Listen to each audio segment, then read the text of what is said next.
ele com a blusa do Flamengo. Lá vem ele com a blusa do Flamengo. E tá todo mundo com a blusa do Brasil. Só ele com a blusa do Flamengo. Ó, minha mãe, ó o tio. Então, gente, tipo, olha eu, olha meu cabelo, olha minha roupa.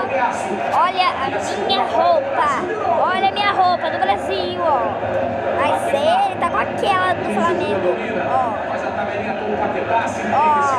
ali, ó, impostor. Flamengo, impostor. Esquisito. Impostor.